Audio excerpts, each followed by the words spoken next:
भगवत कृपा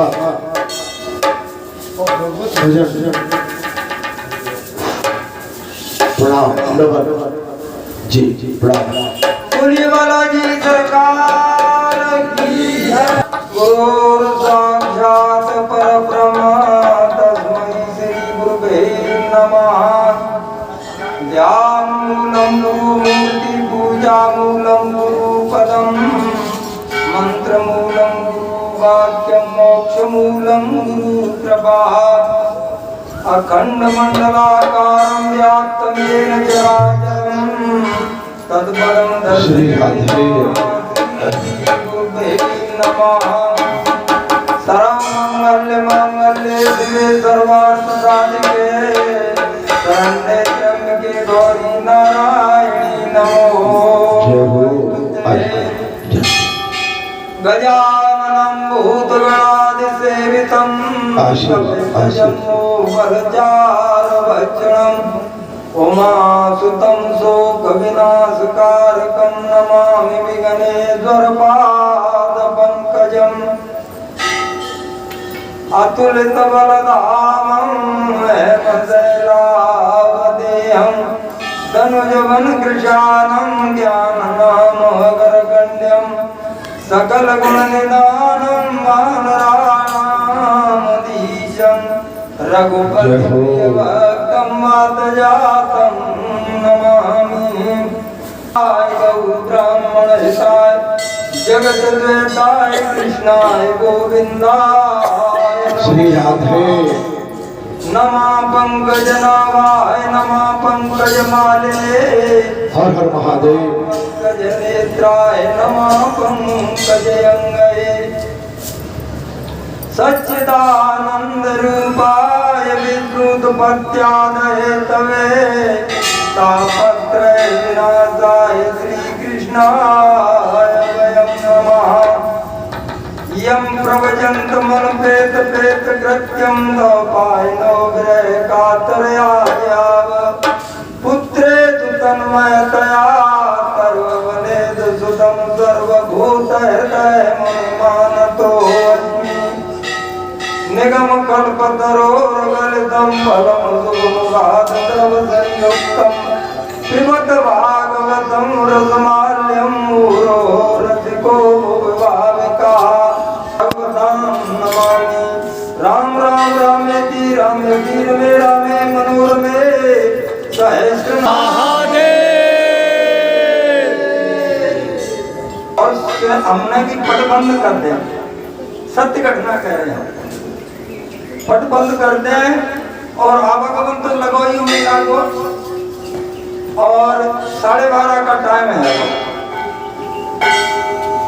मेरे को आवाज बहुत जेट से कोई आया, फिर मैंने देखा तो बहुत गौर से देखो तो कोई नहीं, फिर एकदम आवाज बहुत है ये हेडपंप पे है कोई,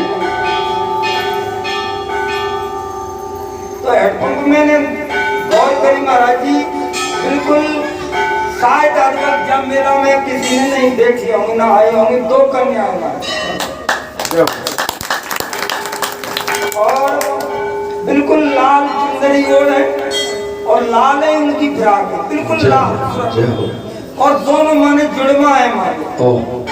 और धीरे धीरे मेरे रोड महाराज जी करे मैं खड़ा होया और आके बिल्कुल मैया के सामने मुझसे बोली कि क्यों भाई ज्योति जला के नहीं रखी। मैंने की भाई भाई ही कही महाराज जी, मैंने माता कुछ नहीं, मैंने भाई ज्योति बुझा ले, नहीं नहीं जी ज्योति क्यों बुझा रही, मैंने कि ये तो आरती के टाइम पे जल अच्छा ठीक है। मैंने की बेटा कहा कि हम तो जैसे आए कौन नहीं हम, और महाराज जी परिक्रमा दी, तो मैं बोली कि हम तो फलाल की चीज खाएं, तो तेरी बात सुन। तो देखो मैंने सवरण देखे तो नीचे में जो टेबल पावन लगा रही उसमें केला, और मात्र एक केला लेके महाराज जी अंतर ध्यान है कि मैं सत्य घटना। तो हे भक्तों, मैं आपसे सत बात कह रहा, महाराज जी ने भी कही के घर को दौड़ मत लगा, ये प्रपंच किसी ये छोड़ेगा नहीं, यहाँ पर सिद्ध पीठ है और सारे देवी देवता यहाँ पर प्रकट है, वो कोई हो साधारण हो, मैं तो उन्हें साक्षात देवी बहुत यही महाराज जी की अनुकंपा से, महाराज जी की विशेष कृपा से यहाँ अमृत बेला माने महाराज जी पूर्ण चंद्रमा जब होता है, जब अमृत टपकता है, वो अमृत की जो बूंद जिस भी जीव पे पड़ जाती है वो अमर है जाते हैं, पर एक स्वांत की बूंद होती है, वो स्वांत नक्षत्र में गिरती है, वो अमृत की बूंद अगर पपिया पे पड़ जाए महाराज जी तो अमृत है जाते हैं वो एक साथ, और छीप में पड़ जाए तो मोती है जाते वही स्वांत, वो नक्षत्र की बात। महाराज जी जो पूर्णमासी है वो चंद्रमा का उदय समुद्र में से है, समुद्र में से ही जहर का है, समुद्र में से ही अमृत का है, समुद्र में से ही लक्ष्मी जी का है, 14 रत्न समुद्र में से है, कामधेनु समुद्र में से। और देखो अपने बलत्व देख के महाराज जी ने जाना ना बोलते भाई, जब चंद्रमा पूरे सौरव कला से जब उदय होता है तो समुद्र में ऑटोमेटिक हिलोरा आ जाता है, ऑटोमेटिक हिलोरा आ जाता है। महाराज जी सोमवती मास को गुरु जी हमें दिखा दी, सीढ़ी गिन के आओ, सीढ़ी गिन के आओगे तो बिना पानी की गंगा की हिलोर ऊपर सीढ़ियों तक आ जाती बिना पानी बरसे, और शायद समुद्र में गए हो चंद्रमा अगर पूरी सौरव कला से तो समुद्र अपने आप उफान पे आए। तो ऐसे यह बात जिस आश्रम के शिष्य, जिस आश्रम के भक्त बिल्कुल सही खरे और साधना में, जिस स्कूल के छात्र सही साधना में और खरे उतरते हैं तो वहाँ के गुरु, वहाँ के टीचर, वहाँ के सदगुरु, वहाँ के महापुरुषों को हिलोर आती है, ऑटोमेटिक मन प्रसन्न होगा। साक्षात बैठे हुए में हाथ करें और हमें पग पग इस सावन मास की कथा को मत छोड़ना, बस मेरा ये आग्रह है। भागवत की कथा होगी, इसके बाद महाराज जी की अमृतमय वाणी से महाराज जी उद्बोधन करेंगे। बोल सियावर रामचंद्र की जय। आरती होगी, श्रावण मास भी है और भगवत कृपा है, भगवती की भेंट हो जाए तो अच्छी बात है, उसके बाद में कथा चलेगी, ठीक है। और श्रावण मास में घर बैठे कथा सुनने को मिल जाए तो ये समझ लेना कि कोई बहुत बड़ा पुण्य आपका उदय होता है घर बैठे। और शास्त्र ब्राह्मण संत आपके घर में, आपके गांव में आ जाए और गौ बछड़े को दूध पिलाती हुई मिल जाए और विप्र ब्राह्मण के सर पे अगर पोथी मिल जाए तो इससे बड़ी चीज नहीं। यहाँ तो सारे सगुन मिले होंगे, सारे सगुन ही सगुन है, ब्राह्मण भी है, गौ भी है, पोथी भी है और तीर्थ जल के आपके घर पर भी बैठा हुआ है। अब सब सगुन आपको मिल रहे हैं, इससे बढ़िया आपका जीवन कुछ धन्य हो नहीं सकता। जी बोलिए। ओ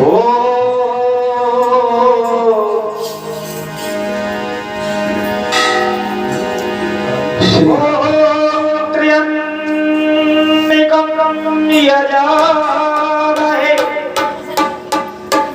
सुगंधिं पुष्टवर्धनम् उर्वारुकमिव वन्दनान् मृत्युर्मुक्षीमा क्या बात, बहुत किनारहाराय त्रिलोचनाय दशमानराय महेश्वराय नित्याय शुद्धाय दिगंबराय तस्मै नकराय नमः शिवाय।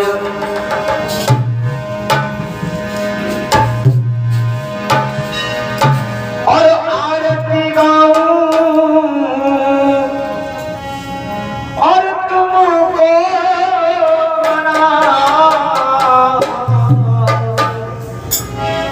तुमको मनाऊं देवा, तुमको मनाऊं। आरती की हे गिरधारी तेरी आरती गाओ, हे गिरधारी तेरी आरती गाओ, आगे बिहारी तेरी आरती गाओ, बिहारी तेरी आरती गाओ। आरती गाओ प्यारे तुमको दिखाओ, आरती गाओ प्यारे तुमको दिखाओ, आरती गाओ प्यारे तुमको मनाओ, आरती गाओ प्यारे तुमको मनाओ।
आरती गाओ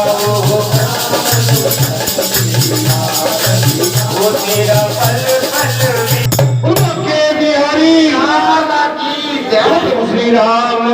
भगवान की जय। हर हर महादेव। बोलो वैष्णव मैया की जय। बालाजी सरकार की जय।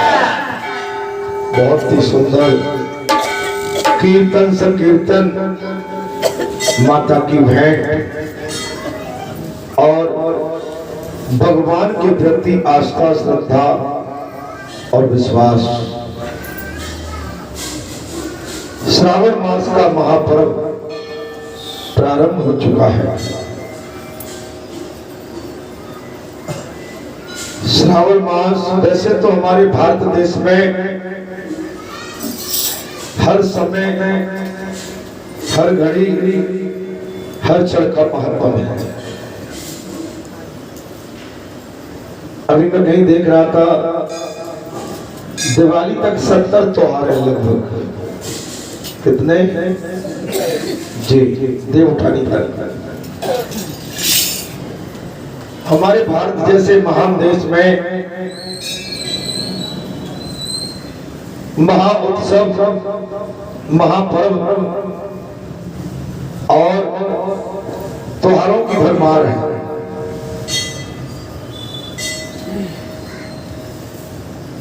हमारे संत मुनि, महामुनि और साक्षात ईश्वर की कृपा इस भारत माता की भूमि पर बरस रही है। संसार बहुत बड़ा है,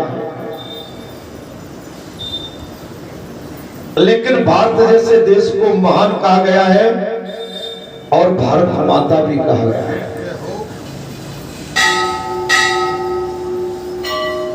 अन्य देशों की गणना तो की गई है, लेकिन भारत देश को, मातृभूमि को भारत माता के नाम से पुकारा जाता है। वंदे मातरम।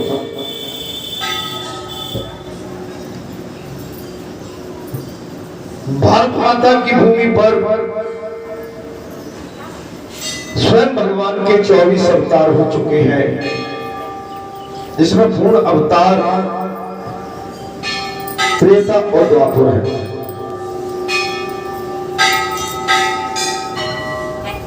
शास्त्र वेदों के माध्यम से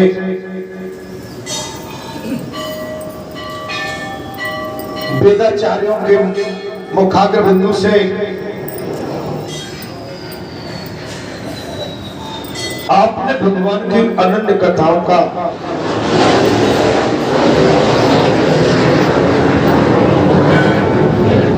समय समय पर श्रवण पाठ किया है।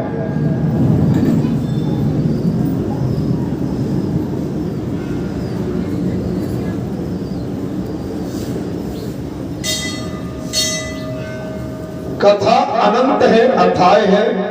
ईश्वर की लीला अनंत है, अथाय है। सर्व तीर्थ तथा धनुष कोटि तीर्थ की महिमा बताई गई है आज की कथा में। सर्व तीर्थ, तीर्थ में जाने के पश्चात मनुष्य तपस्या के माध्यम से अपने अंदर जो बुराई है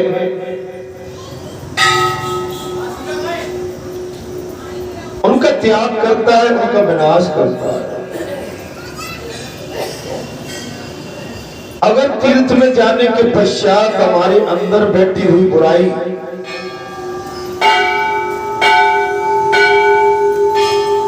अगर हमसे दूर नहीं जाती, छूटती नहीं है, तो निश्चित कोई बहुत बड़ा पाप हमको इस बुराई से घिरे हुए हैं। वैसे तो कहा गया है कि तीर्थ चल के आपके द्वार पर आ जाए तो फिर तीर्थों में और अन्य स्थानों में भटकने की आवश्यकता आपको नहीं पड़ेगी।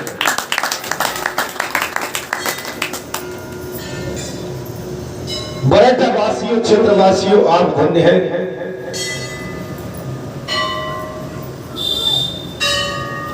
इतना महान तीर्थ आपके द्वार पर आ गया है।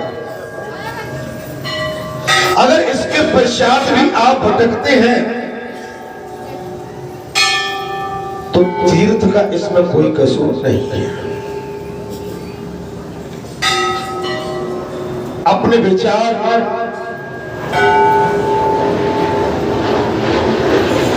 अपने मन में जो संशय किया है,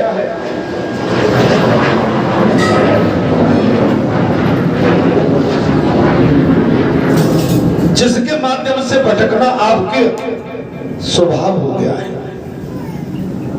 जिस तरह से एक हिरण के हृदय में कस्तूरी है,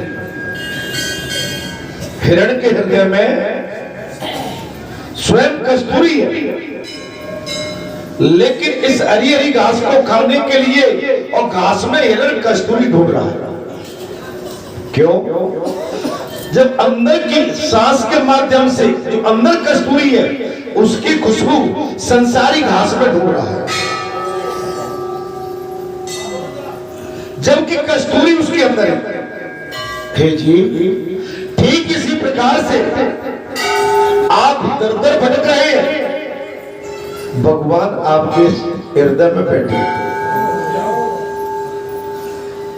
उनको चेतन करने की आवश्यकता है। संसार की गंदगी से ढक के रख दिए हैं, बाहर लाने की आवश्यकता। आप स्वयं ही सुन कहेंगे बाबा ने जी कैसे कह दिया?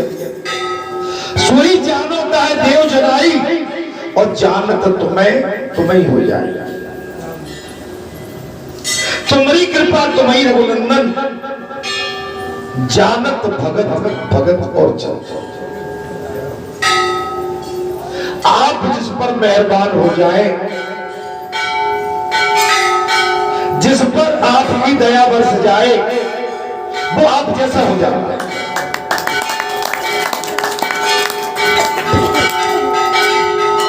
बड़ेठावासियों, क्षेत्रवासियों, आप पर ईश्वर की विशेष कृपा बरस रही है। सच्चे दरबार की और साक्षात कृपा बरस रही है। इसमें संशय का कोई स्थान बिल्कुल नहीं है। हर को वजह से हर को हो जात पात पूछे, भगवान सबके हैं। 84 लाख योनियों के परमात्मा महाराज, 84 लाख, जिसमें कुकर सुकर कीड़े मकोड़े नरक में जो पड़े हैं उनके भी परमात्मा। अब क्या अपने परमात्मा को हम नरक में जाने के बाद और रुलाना चाहते हैं और परेशान करना चाहते हैं? हम नरक में जाने की चेष्टा क्यों करते हैं जबकि अमृत हमारे सामने है?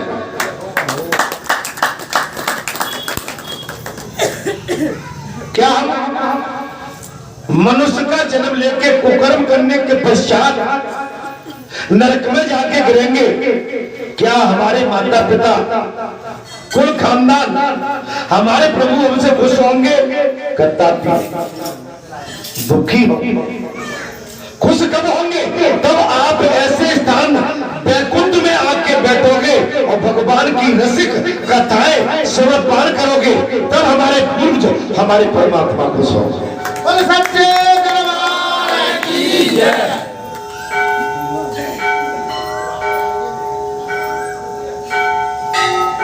नरक कहाँ है? ये सीवर के अंदर, गटर के अंदर कीड़े मकोड़े पड़े रहते, वो नरक है। स्वर्ग कहाँ है? जहाँ भगवान की चर्चा, भगवान की कथा और वैकुंठवासी की कथा चलती है। आप जैसे शुद्ध मन भाव वाले जीव जहाँ पर बैठे होकर बैठकर भगवान की रसिक कथाओं का श्रवण करते हैं, ये स्वर्ग है। स्वर्ग यहाँ, नरक यहाँ। स्वर्ग यहाँ और नरक यहाँ, इसके सिवा जाना था। मरना यहाँ और जीना यहाँ, इसके सिवा जाना था। महाराज, मरना यहाँ और जीना भी यहाँ, इसके सिवाय जाना निर्णय आपके हाथ, निर्णय आपके हाथ, तीर्थ आपके द्वार है। भगवान रावण की लंका में पहुंच के चल के, रावण सचेत नहीं हो रहा है। रावण कह रहा है वो तो डर के मारे मेरे पास मुझसे मिलने आए, संधि करने आए।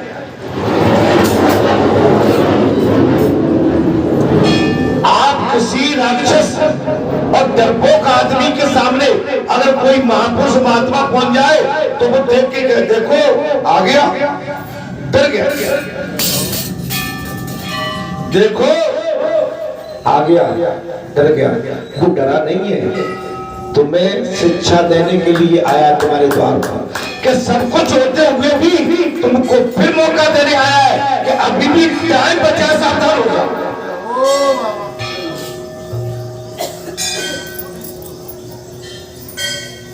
अब कोई आके जब बाबा को धमकाए तो बाबा किसी से रार करने के लिए नहीं बैठे। बाबा ने आपकी बात सुन ली कि आप यहाँ पर अपनी मानसिकता क्या लेके आए थे। मेरी बात को मानसिक पूजा भाव से आए थे कि संसारी वातावरण से आए थे कि समर्पित भाव से आए थे कि कुछ ऐसी वैसी बात करके या कुछ धमकाने आए। मैं कुछ ज्यादा भूल जाता हूं।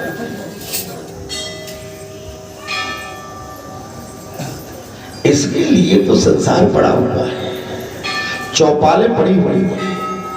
आपके समाज का गांव क्षेत्र बस्ती में वातावरण पड़ा हुआ है। हम मंदिर पर बैठ के और मंदिर के प्रांगण में बैठ के अगर यहां भी हम राल लेके आए तो समझ लो कोई बहुत बड़ा पाप काम कर रहा है। राजा राम पहुंच गए महाराज, लेकिन रावण के कानों में रूह तक नहीं रहती। मंदोदरी ने समझा दिया, सबने समझा दिया कि एक भगवान का दूत आपके स्वामी तुम्हारी लंका को तहस नहस करके चला गया और तुम्हारे पे फिर भी समझ में नहीं आ रही। आपकी बस्ती में बाबा हनुमान आके बैठ गए। ये वही रामदूत हनुमान है जिन्होंने लंका को तहस नहस कर दिया।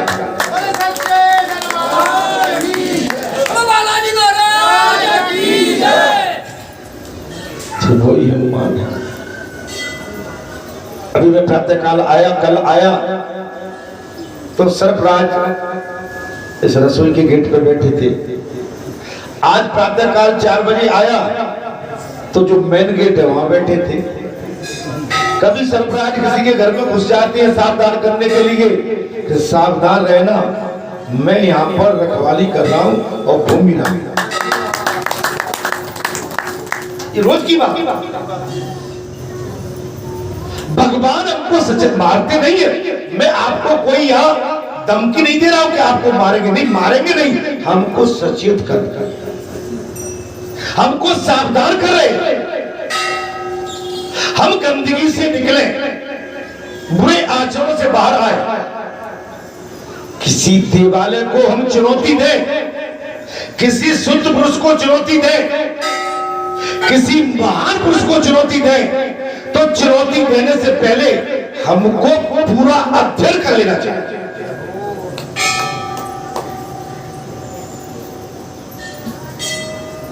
अब आप रसिया को, यूक्रेन को देख लो। यूक्रेन और रसिया में लगभग 150 दिन से युद्ध चल रहा है।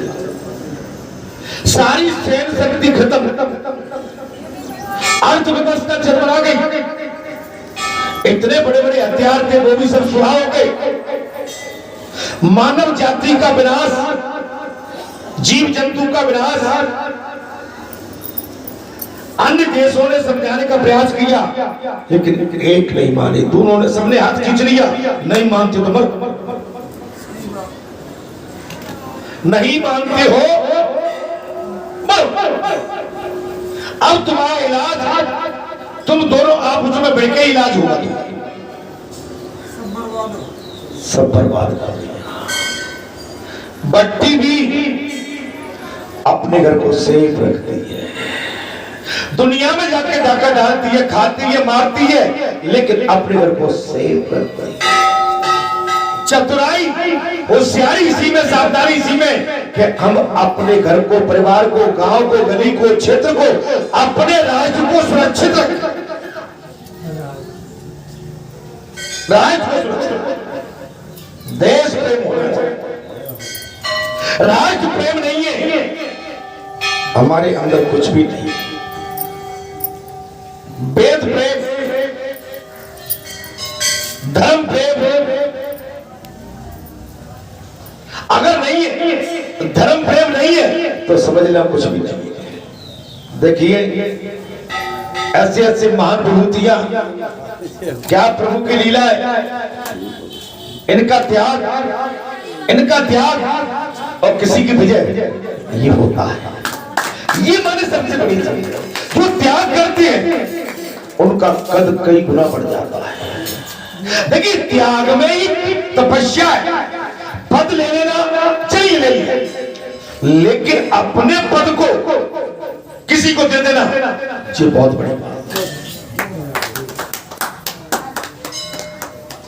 मुझे मालूम पड़ा था परसों, आपका आशीर्वाद ले लो, प्रभु की कृपा है भाई, उनका धर्म कर्म, बाबा भोलेनाथ की विशेष कृपा, और बाबा हनुमान भी उन्हीं का स्वरूप है।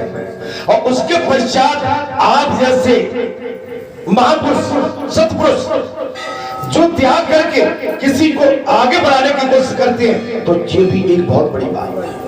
सच्चे दरबार की जय। अपने क्षेत्र का, अपने गांव का, अपनी गली का कल्याण कैसे होता है?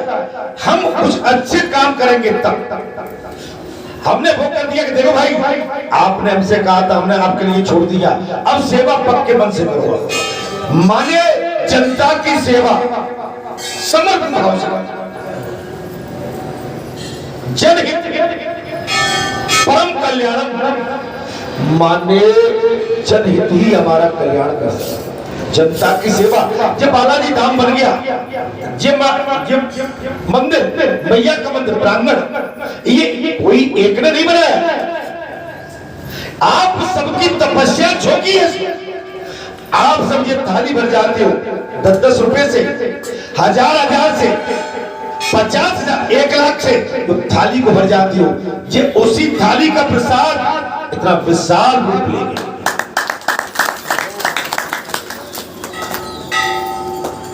अब हम कहेंगे भगत जी ने कर दिया, झूठी बात।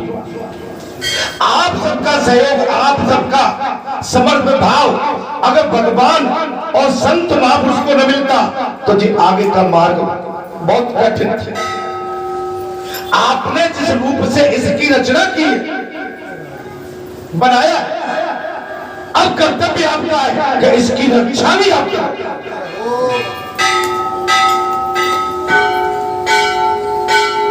घर रहने के लिए, बसने के लिए बनाया जाता है। घर बना के तोड़ा फोड़ा नहीं जाता है कि उसका नुकसान कर दो। मैं ठीक कह रहा हूं? अर्थात श्रोताओं, तब सूत जी कहती है, महाराज सुचरित नाम से एक प्रसिद्ध मुनि थे जो सदा नियमों में संलग्न रहते थे। उनका जन्म भृगुवंश में हुआ। कथा यहां चला, भृगुवंश कौन थे? सुचरित, अंधे थे, देख नहीं पाते, चल नहीं पाते। महाराज बेमामूली दक्षिण समुद्र के तट पर पुण्य में गंधमादन पर्वत पर गए हैं और भगवान शंकर की आराधना कर रहे हैं। तत्पश्चात वे मुनि महाराज सुचरित मुनि ने कहा, मुने तुम कोई मनोवांछित फल मांगो। भगवान शंकर ने कहा, हे मुनिवर आप कोई मनवांछित फल मांगे। तब मुनि ने दया साध सिंह जी से कहा, भगवान चंद्रशेखर वृद्ध अवस्था के कारण ले, ये मेरा शरीर बहुत ढीला हो गया। वृद्ध अवस्था में शरीर ढीला हो जाता। एक तो अंधे थे और वृद्ध अवस्था। इसलिए मैं कहीं जाने आने में असमर्थ हूं। हे प्रभु, एक तो मैं आंखों से अंधा और वृद्ध अवस्था और मेरा शरीर जीर्ण हो गया, चलने फिरने में असमर्थ। हे मुनिवर, तथा सब तीर्थों में स्नान करने की मेरी इच्छा। भगवान शंकर से कहा, प्रभु मेरी सभी तीर्थों में जाने की इच्छा,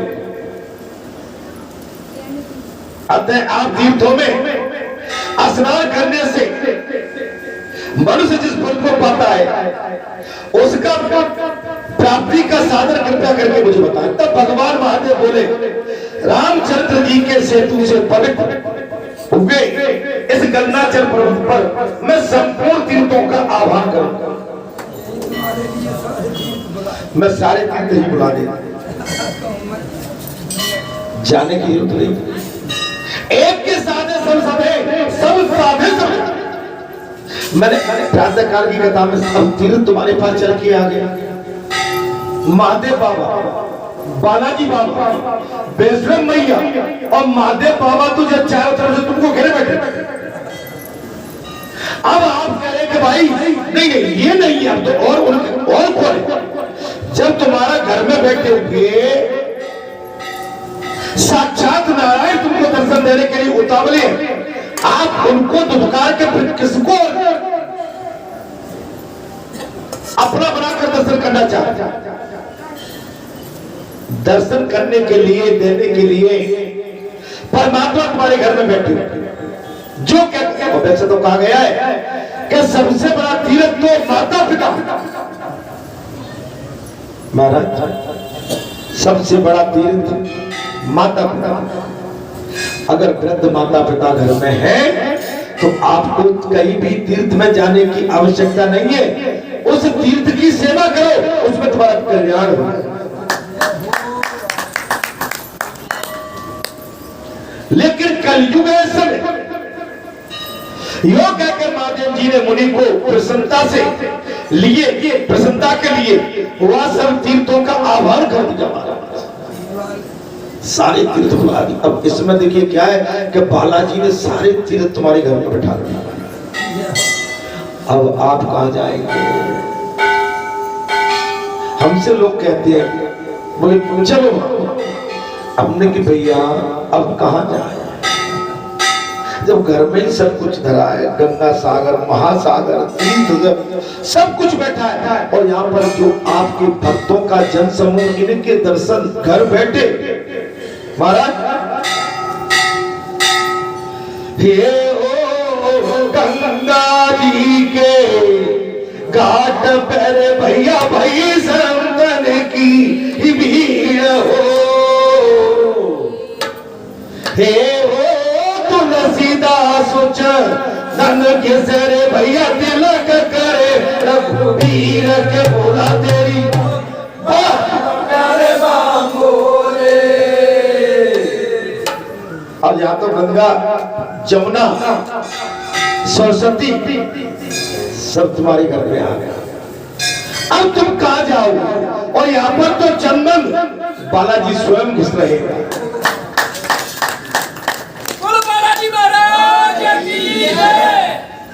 ये जो तृष्णा है, तृष्णा, अगर तृष्णा संसारी मन की भांति है तो आपको कहीं भी शांति संसार में नहीं मिलेगी। आप सारे दिन घूम के आए और आपकी तृष्णा कहीं कम हो गई तो शांति घर में ही मिल जाएगी। जी चंगा तो कटौती में आपका मन खुश होना चाहिए, शांति मिलना चाहिए। मैं आपसे जी अनुरोध कर रहा हूं कि आप भटक रहे हैं, आपके घर में, आपके गांव में, आपके गली में, आपके पग पग पे भगवान है, लेकिन संसारी मृग की तरह कहीं आप भटको, बिल्कुल भटक नहीं आप।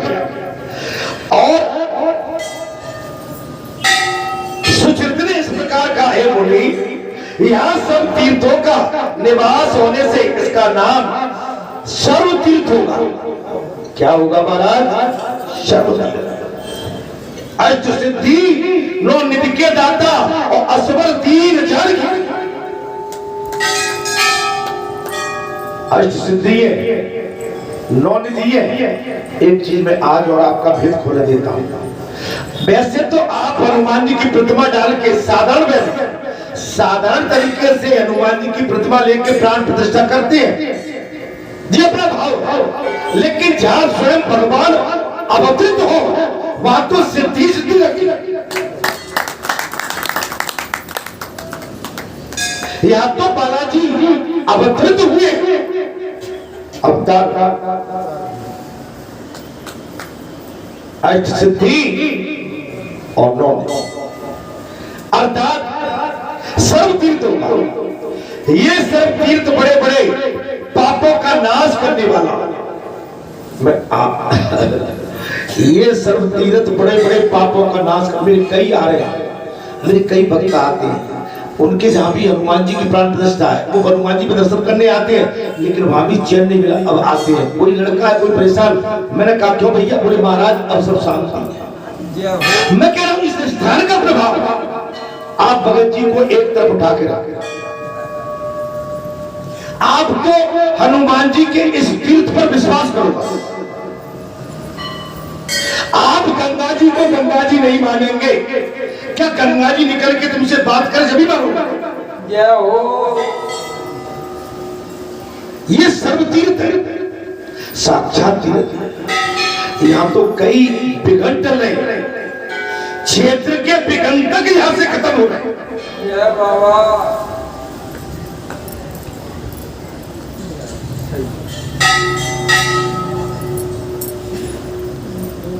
अतः शीघ्र मुक्ति पाने के लिए इस तीर्थ में स्नान करो। शीघ्र मुक्ति पाने अपने मन को खराब मत करो। आपके मन में संशय है तो फिर सती जैसी दुर्गति होगी। ऐसे संशय की भवानी महादेव तब का बखानी, जो तुम्हारे मन असंदेह हो तो किन जाए परीक्षा ले तब लग बैठे अवमट छाई, तब लग तुम ऐसे बोल।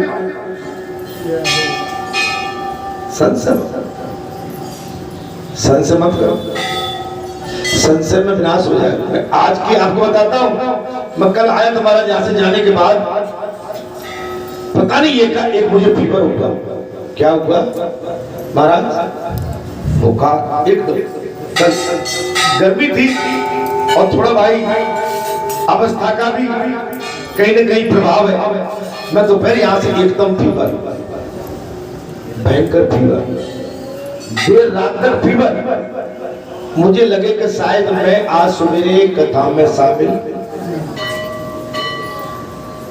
मैं लेटा रहा, घर में चर्चा चली क्या करना है। मैंने बिल्कुल रोटी वोटी की इच्छा नहीं करती, कुछ नहीं खाया। मैं रुको जरा, पहले शरीर को ठंडा होना।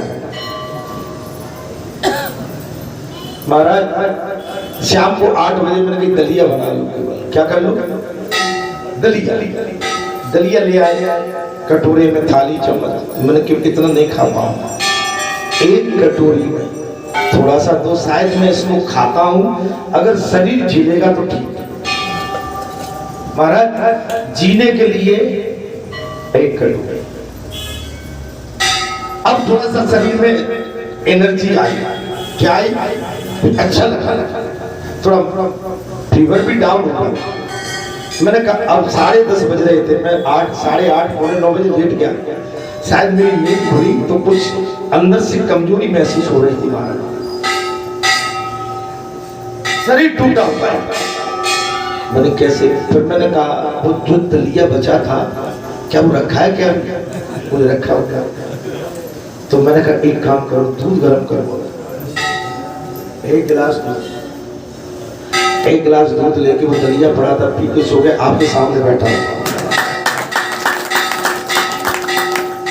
मेरा आशा जिसे मुझको चिंता काहे की हो रही थी? फीवर की चिंता नहीं थी। मंगलवार को मैं क्या करूं? क्या बोल रहा हूं? मंगलवार को मैं क्या कथा में जा पाऊंगा? मैं हकीकत बता रहा हूं। मैं सवेरे भी आया तो भी मेरे में ठसक नहीं थी। मैंने धीरे धीरे धीरे धीरे मैंने आरती करी, धीरे धीरे आज सुंदरकांड 1-1.25 घंटे में एक सांस में कर दिया। आप एक ही चिंता थी महाराज, जो तुम जानो, बीमार करना है तो डाल लो और कथा सुनना है तो बुला लो।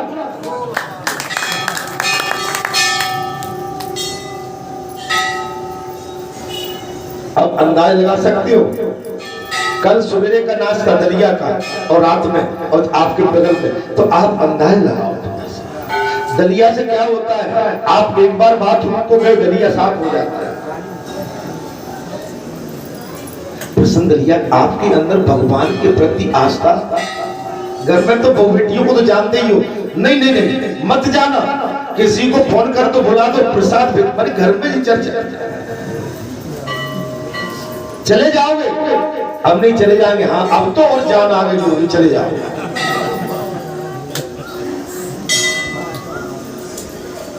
प्रभु की कृपा भय सब काजू और जन्म हमारे सफल हो आज।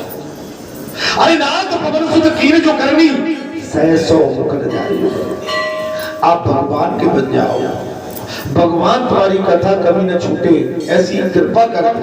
बीमार पड़े पड़े रहे पर तुम्हारी कथा चलती रहे, कहते भी रहे और सुनते भी रहे। और सच्चे दरबार की जय। क्योंकि ये शरीर संसारी है और संसारी शरीर को विकार और बीमारी आती है, इसमें किसी भी तरह का कोई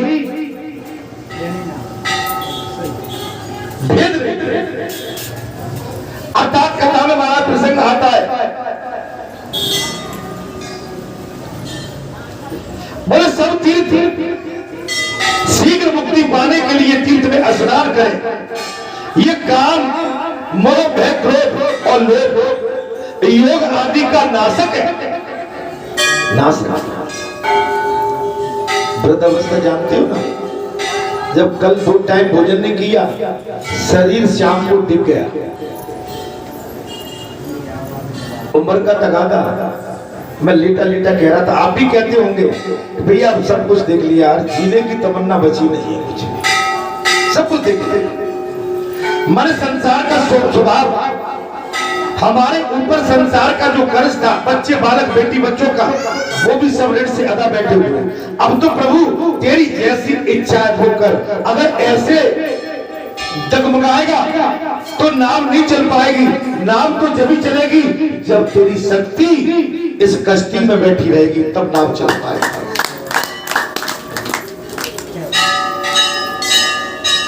तत्काल वो छोड़। एक चीज और बता देता हूं, आज आपको देख लेना, ये शरीर जब तक चल रहा है बिल्कुल चलता रहेगा।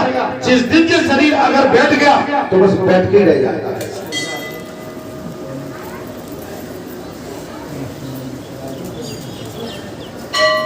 मोक्ष की प्राप्ति का साधन जन्म मृत्यु आदि ग्रह समूह से भरे हुए संसार समुद्र से पार उतारने वाला तथा कुंभी पाप आदि समस्त नरकों की आग बुझा देने वाला, ये जो है ना महाराज धनुष कोटि तीर्थ, ये सारे पापों का विनाश करने वाला। कथा बहुत अच्छी आ रही है, अभी आप सुनेंगे तो।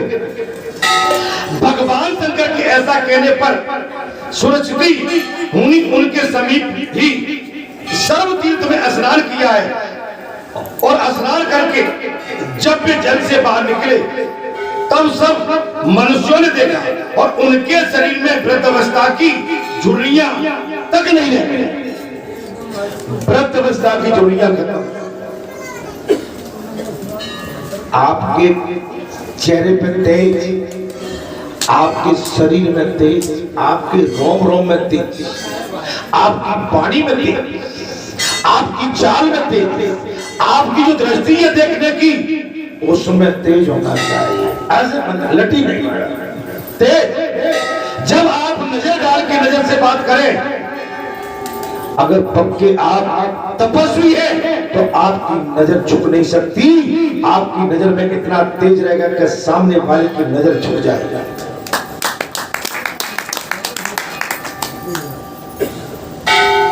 नजर झुकी भी नहीं, नजर झुकी भी नहीं और उनको देख लिया। जुबा खुली भी नहीं, जुबा खुली भी नहीं, बात हमने कर ली।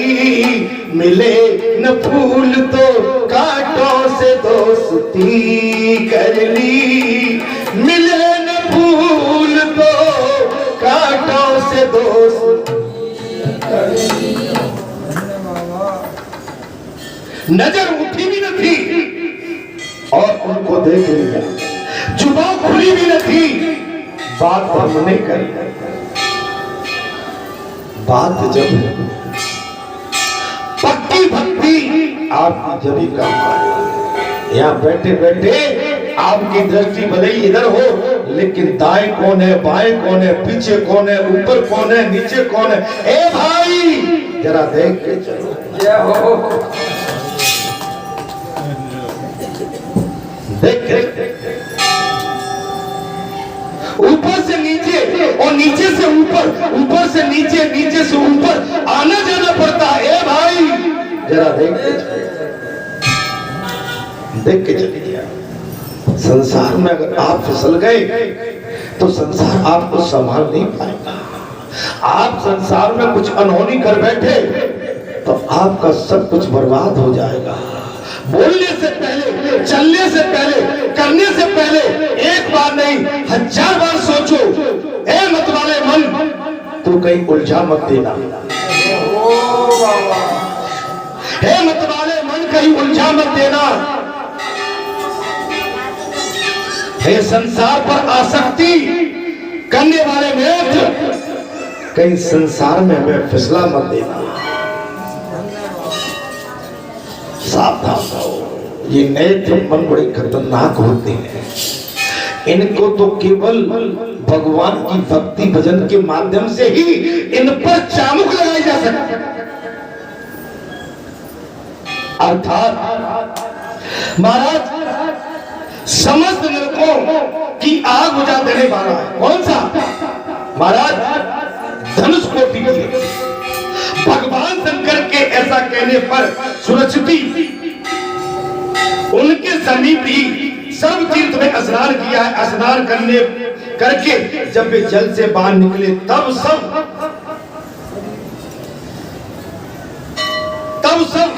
मन सुने देखा कि उनके शरीर में वृद्ध अवस्था की झुर्रियां मिट चुकी। जैसे कोई पवित्र सरोवर होता है, उसमें कौवे भी डुबकी लगाते हैं तो बगले बन के निकलते। ये पवित्र सरोवर तीर्थ है बालाजी धाम। आप इसमें डुबकी लगाओगे, पक्के मन से गारंटी देता हूं कि आपके शरीर पर काली कारोच, काली काया छुपी है, आप खत्म कर देगी। आप बगला भगत की तरह व्हाइट होके निकलोगे।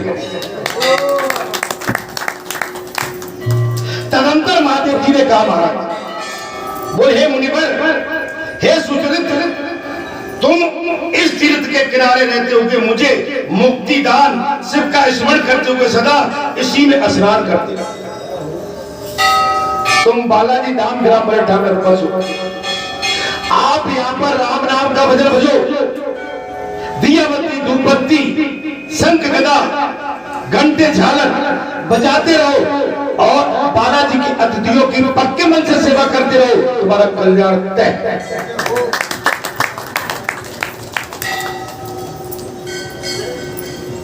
अन्य देशों के तीर्थ में मत जाओ। भगवान शंकर ने आज सील लगा दी। महाराज सुचरित, अन्य तीर्थों के पास मत भटको, तुम तो मेरे को पकड़ के। मैंने इसमें क्या बोला? मैं तो कथा प्रारंभ की, मैंने भैया तुम भटक रहे हो संसारी मृग की तरह। बोले केदारनाथ, बद्रीनाथ, फलाने सब नाथ है, लेकिन वो नाथ चल के तुम्हारे दरवाजे पे आ गया। अब उस नाथ को तुम कहाँ ढूंढोगे? वो नाथ तो तुम्हारे घर में बैठा। बोलो जी सरकार की जय। महाराज विश्वनाथ तो तुम्हारे घर में आके बैठ गया। क्या तुम्हारे भगत जी ने कभी रामायण पढ़ी थी क्या? शास्त्रों का ज्ञान था क्या? वेदाचार्य के या शिक्षा लेने गए थे क्या? तो अब इतने में भी तुम्हारी हमारी आंखें नहीं खुल रही, तो इसमें क्या करा? ये यहाँ पर गंगा जमुनी की धार जिस तरह से प्रवाहित हो रही है, बह रही है और जन जन का कल्याण कर रही है, अभी भी हम आंखों पर पट्टी और कानों में ढक्कन लगा के बैठे हैं। तो बालाजी क्या कर सकते हैं?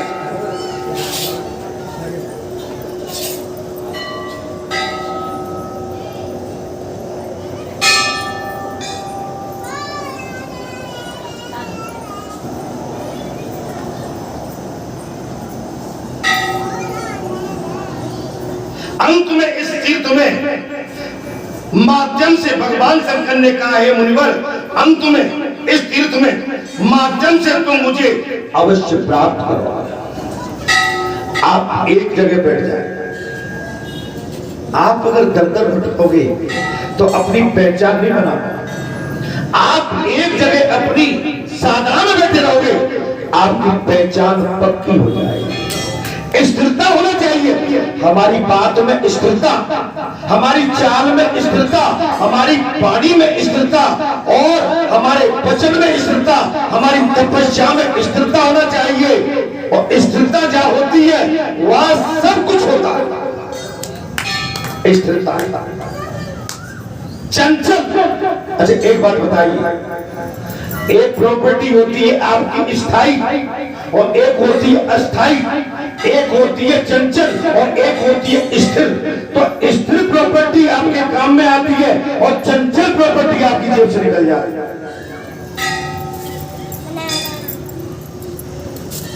आप कुआ, तालाब, खेत खलिहान, ये मकान, ये स्थिर है, स्थायी है। पैसा, रुपया, अलमारी, दुकान कुछ ऐसी होती है ये चंचल है, तो आप स्थिरता से प्यार करें। दूसरे मनुष्य भी, भगवान शंकर बोले महाराज, दूसरे मनुष्य भी जो इस तीर्थ में स्नान करेंगे वो भी मुझे प्राप्त करेंगे।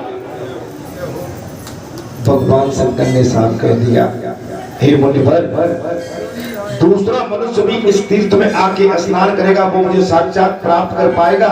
ऐसा कहकर महादेव जी वहां से अंतर ध्यान हो गए। और उसके बाद सुचरित मुनि बहुत समय तक सर्व तीर्थ के किनारे टिके रहे, मन को संयम रखते हुए। अच्छा संयम बहुत बड़ा, संयम रखो, धैर्य रखो, उतावले धैर्य रखो।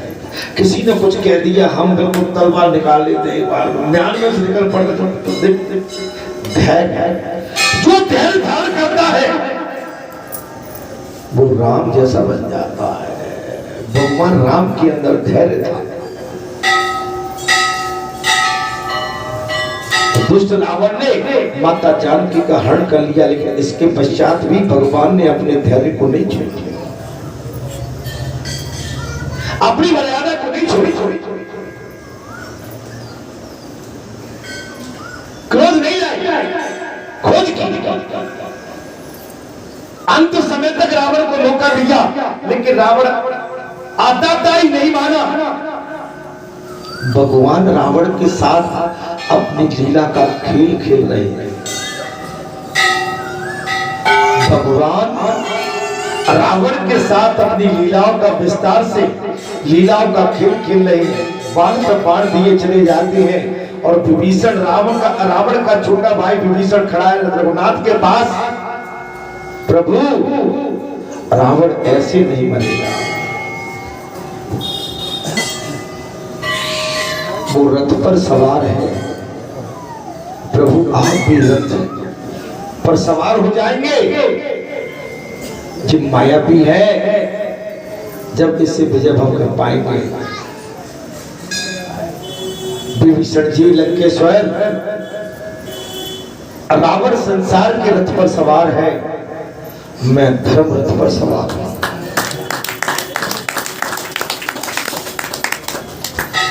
कैसे मरेगा? बोल प्रभु, भगवान अंतर्यामी, सती कपट जाने सुर स्वामी, समदर्शी सब अंतर्यामी, सुमिरत जाय हटे अज्ञाना, सोई सर्वज्ञ राम भगवाना। अंतर्यामी हर जीव की वास्तविक स्थिति को समझते हैं। क्या रावण को नहीं समझ पाते थे? लेकिन रावण मारे खाऊ को ऐसे मोटे राम अपने आप मर जाएंगे सोकर। विभीषण कैसे मरेगा रावण? बोल प्रभु, भ्राता रावण की टुंडी में अमृत है, अमृत। मुझे क्या करना चाहिए? बोले रघुनाथ, आप जानते हुए भी अनजान बने हुए अगर मुझसे पूछना चाहते हो तो आप अपने बाण का संधान इसकी टुंडी में कर दो, रावण का अंत हो जाएगा। जानते हो भगवान ने क्या कहा था? विभीषण, यदि तुम कहते हो तो मैं ऐसा ही कर देता। भगवान कभी मौत को अपने ऊपर नहीं लेना चाहते, मर्यादा का पालन करते।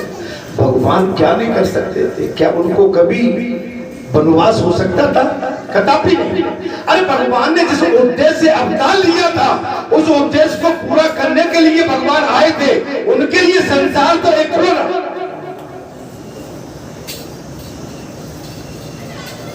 आपके क्षेत्र में बालाजी ने अवतार लिया, वो जो चाहे उत्पातियों का अंत कर सकती है, लेकिन नहीं, वो तो लीला कर रहे हैं। वो संसार को बताना चाहते हैं मैं भगवान राम का पक्का सेवक हूं, दास हूं।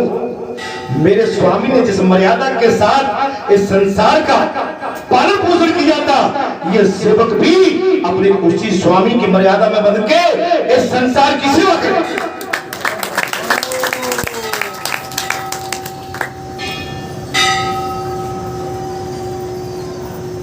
मरना तो सबको है, जो अच्छा कर्म कर रहे हैं उनको भी मरना है, और जो दुष्कर्म कर रहे हैं उनका भी अंत होगा।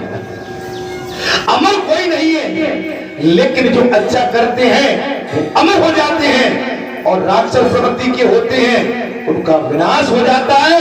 उनका कोई नाम लेने वाला संसार में नहीं मिलता।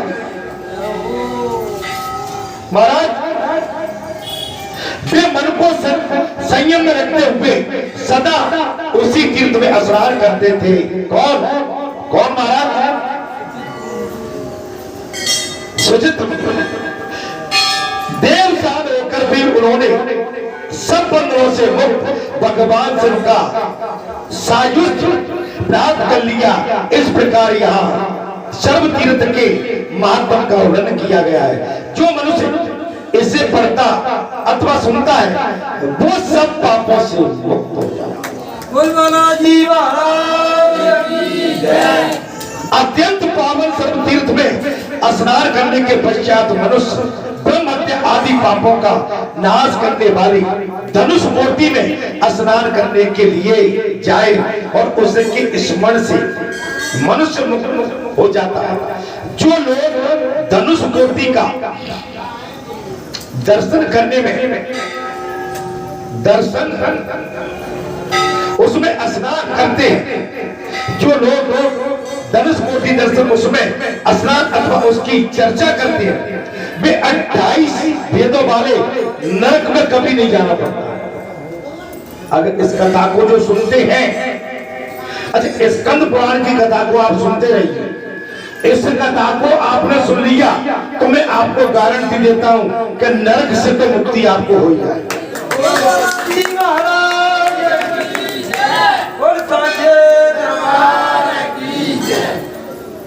इसकी जो चर्चा करते हैं वो 28 वेदों वाले नरक में कभी नहीं जाना पड़ता है, और मनुष्य को तुला पुरुष के दान से जो फल मिलता है वही धनुष कोटि में गोता लगाने से भी मिल जाता है। अब धनुष कोटि क्या है आप सुनेंगे, आपने कभी ये कथा सुनी नहीं होगी। अर्थात एक सहस्त्र गोदान करने से जिस पुण्य की प्राप्ति होती है वो धनुष कोटि में स्नान करने से प्राप्त हो जाता है। धर्म, अर्थ, काम और मोक्ष, इन चारों से मनुष्य जिस जिस पुरुषार्थ की इच्छा करता है उसको धनुष कोटि में स्नान करने से तत्क्षण प्राप्त कर लेता है। धनुष कोटि तीर्थ में सब पापों का नाशक, अद्वैत ज्ञान देने वाले, भोग और मोक्ष प्रदान करने वाला, अभिष्ट मनोरथ का दाता तथा अज्ञान दूर करने वाला है। हे मुनिवर, उसके होते हुए भी मनुष्य उस तीर्थ को छोड़कर अन्यत्र भटकता रमता रहता है। ये बड़े आश्चर्य की बात। अब आपके घर में तीर्थ, मेरी माताएं आती हैं गांव से, गली से, कई गांव से आती हैं, कई माताएं अपना काम निपटा के सब, लेकिन कथा सुनने के बालाजी पे चलना है। आज मंगलवार है, भले ही हमको 10, 20, 25 मिनट की कथा मिले, लेकिन सुनना है। उम्मीद करके आती है।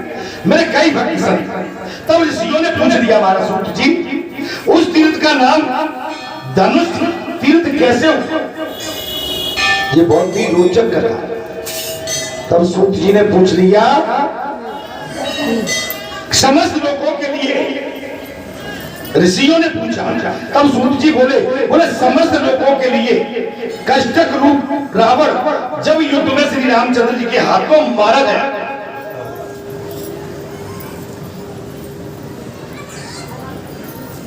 समस्त लोगों के कष्ट रूप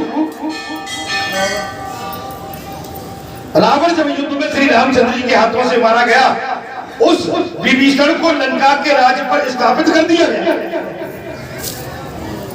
देखिए यहाँ पर राजा था और रावण वो मारा गया, लेकिन छोटे भाई विभीषण भगवान के चरणों में अनुराग रखते थे, प्रेम रखते थे। राक्षस कुल में जन्म होने के पश्चात भी भगवान के प्रति उनकी आस्था थी। जैसे कि राक्षस कुल में हिरण्यकश्यप के अंश श्री प्रहलाद जी में विष्णु भगवान के प्रति आस्था। कोई जरूरी नहीं है कि राक्षस कुल में भगवान का नाम लेने वाला नहीं मिलेगा। राक्षस कुलों में भी भगवान जगदीश्वर की स्तुति करने वाले, उनके चरणों में अनुराग रखने वाले बहुत से संत हुए हैं। तब सूत जी बोले विभीषण को लंका के राज्य पर स्थापित कर दिया। तब सीता लक्ष्मण तथा सुग्रीव आदि वानरों के साथ श्री रामचंद्र जी गंधमादन पर्वत पर आए। वह आने पर धर्मज्ञ विभीषण ने महात्मा रघुनाथ से हाथ जोड़कर प्रार्थना की, भगवान आपके बनाए हुए इस सेतु के मार्ग से सभी बला अभिमानी राजा आकर मेरी लंकापुरी को पीड़ित करेंगे।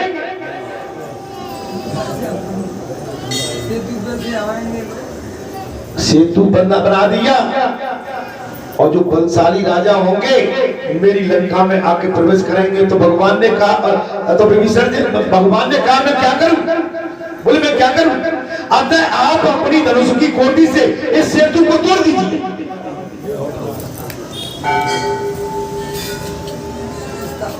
आपने मार्ग तो बना दिया, लेकिन बलशाली राजा मेरी लंकापुरी में आके प्रवेश करेंगे, अपना बल मुझे दिखाएंगे। भगवान राम ने कहा तो मुझे क्या करना चाहिए? बोले महाराज आपने जो रास्ता बनाया है तोड़। विभीषण के इस प्रकार प्रार्थना करने पर श्री रामचंद्र जी धनुष की कोटि से उस पुल को तोड़ दिया। आपको टूटा हुआ दिखता है। आप रामेश्वर के दर्शन करने जाते होंगे, समुद्र में आपको टूटा टूटा स्थान दिखता है। भगवान राम ने उस रास्ते को तोड़ डाला, इसलिए उस तीर्थ का नाम धनुष कोटि हो गया। श्री राम के धनुष कोटि से ही रेखा का जो दर्शन करता है